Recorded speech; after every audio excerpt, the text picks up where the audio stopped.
नमस्कार, मैं सुबोध मंडल आज आप लोगों के सामने विद्यापति की रचनाओं से संबंधित कुछ महत्वपूर्ण तथ्य का उद्घाटन के लिए उपस्थित हुआ हूँ।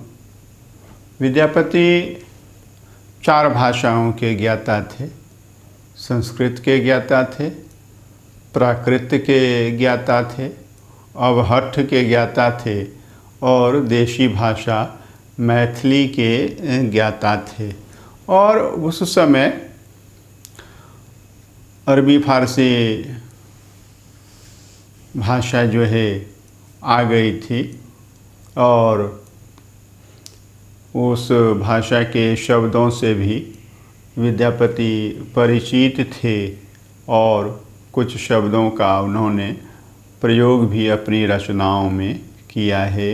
यह तथ्य है, स्पष्ट है और इसका यह अर्थ नहीं है कि विद्यापति अरबी या फारसी के ज्ञाता थे या जानकार थे।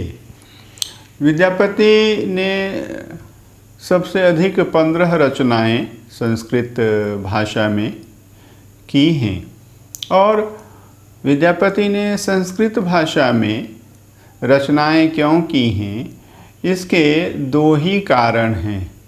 एक तो संस्कृत पंडितों की भाषा थी, विद्वानों की मान्य भाषा थी, पंडितों की मान्य भाषा थी और कुछ विद्वान जैसा कि कहते हैं संस्कृत उस समय की प्रचलित काव्य भाषा थी। काव्य भाषा ही थी संस्कृत, परंतु प्रचलित काव्य भाषा नहीं थी। और काव्य भाषा ही क्यों? संस्कृत संपूर्ण वाङ्मय की भाषा थी, संपूर्ण साहित्य की भाषा थी। काव्य और अनेक प्रकार के काव्य, नाटक, महाकाव्य आदि और शास्त्र, अनेक प्रकार के शास्त्र संस्कृत में रचे जा रहे थे और इसीलिए कविवर विद्यापति ने अपने पांडित्य का प्रदर्शन करने के लिए, अपनी विद्वता का परिचय देने के लिए संस्कृत में रचनाएं की। संस्कृत उस समय पंडितों की, विद्वानों की मान्य भाषा थी और संस्कृत वाङ्मय की भाषा थी, परंतु प्रचलित भाषा उस समय की नहीं थी। क्योंकि समाज में, जनजीवन में तब उस भाषा का प्रचलन नहीं रह गया था। वह केवल विद्वानों के लेखन में प्रचलित भाषा थी और शास्त्रार्थ में प्रचलित भाषा थी और संस्कृत के विद्वान उस भाषा का प्रयोग किया करते थे। लेकिन सामान्य जनता जो 2000 ईस्वी पूर्व से लेकर के और 500 ईस्वी पूर्व तक जिस संस्कृत भाषा का प्रयोग सामान्य जनता किया करती थी, आम लोग किया करते थे, तो संस्कृत की विद्यापति के समय में वह अवस्था नहीं थी, वह स्थिति नहीं थी। इसको अच्छी तरह से समझ रखने की आवश्यकता है। और दूसरा कारण जो है संस्कृत में रचना करने का विद्यापति का, कि संस्कृत मिथिला की राजभाषा थी और मिथिला राज के सारे जो है आदेश, निर्देश आदि जो है संस्कृत भाषा में ही निकला करते थे।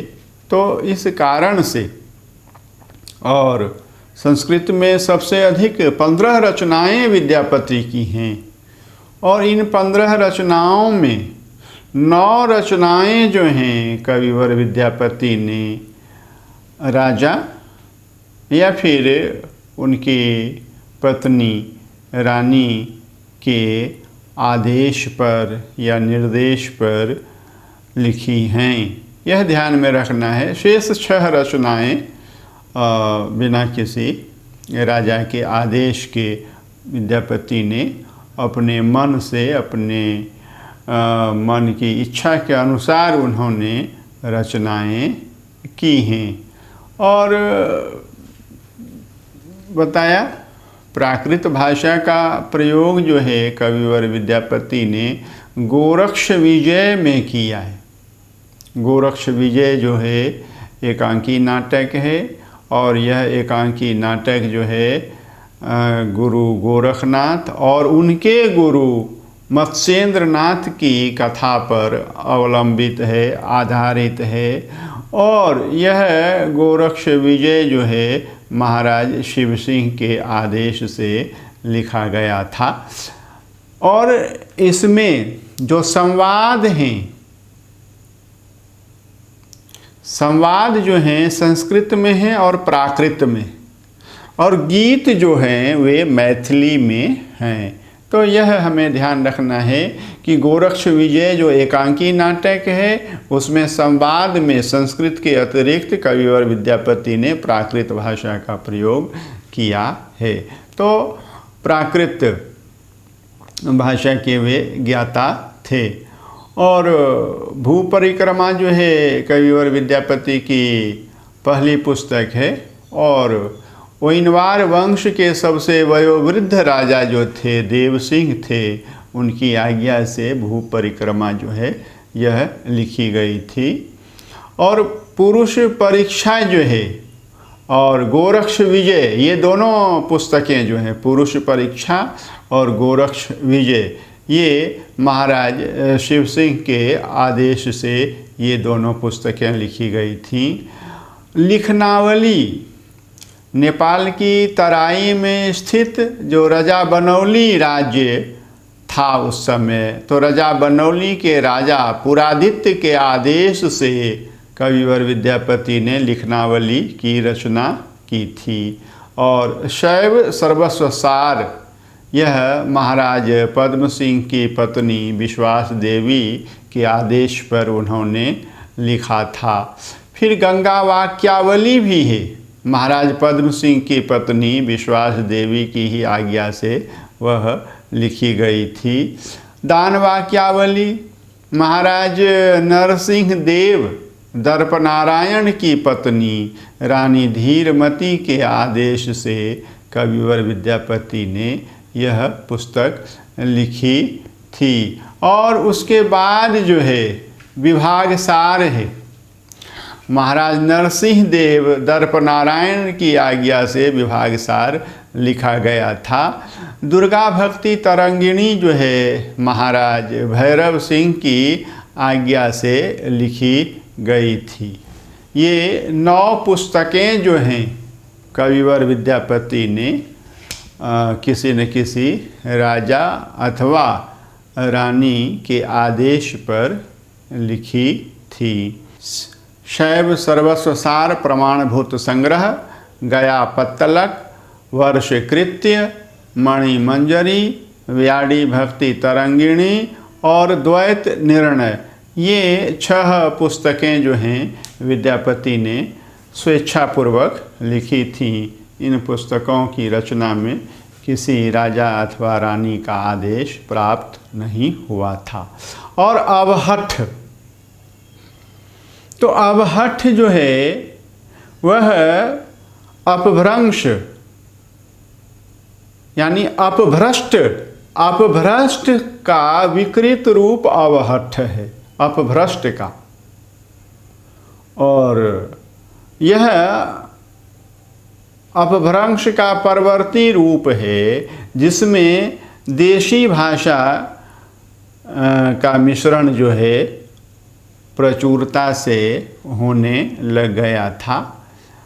देशी भाषा देश भर की भाषा अथवा पूरे देश की भाषा नहीं। देशी भाषा मतलब स्थानीय भाषा, क्षेत्रीय भाषा। देशी भाषा का यह अर्थ समझना है, स्थानीय भाषा और क्षेत्रीय भाषा।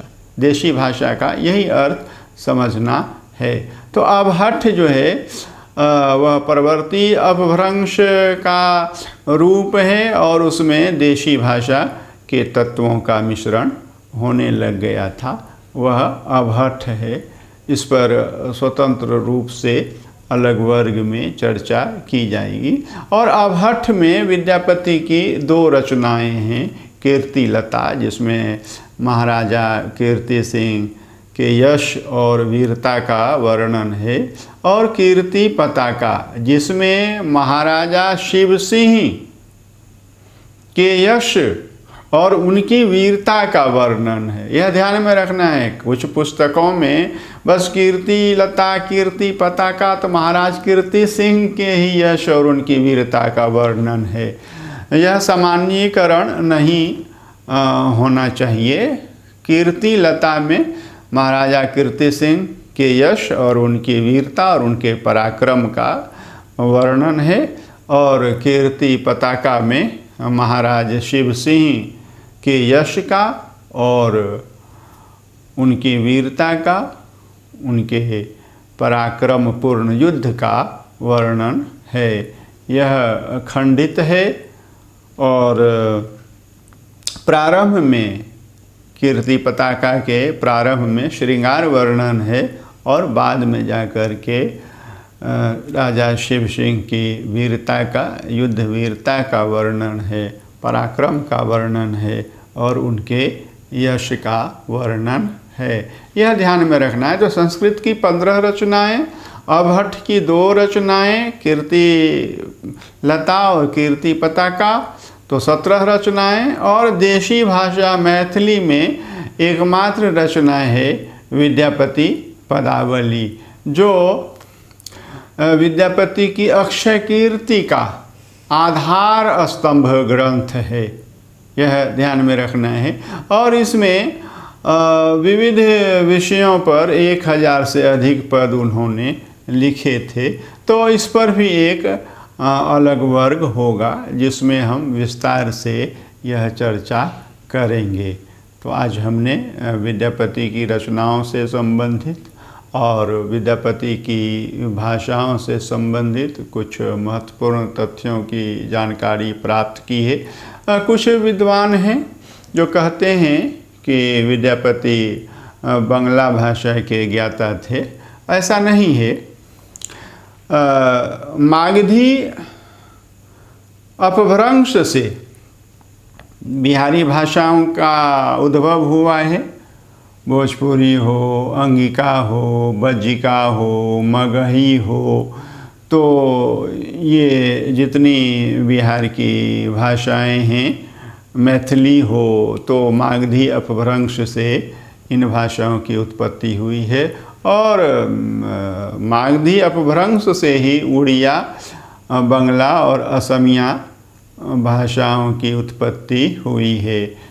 तो इन भाषाओं का मूल स्रोत जो है मागधी अपभ्रंश ही है। इसलिए प्रारंभ में इन भाषाओं में कुछ समानता का होना लाजिमी है, स्वाभाविक है। और इस समानता को हम देख लें और कह दें कि इनको उड़िया का भी ज्ञान था, इनको असमिया का भी ज्ञान था, इनको बंगला का भी ज्ञान था, तो यह हमारी जो है संकल्पनात्मक वैचारिकता का परिचय नहीं है।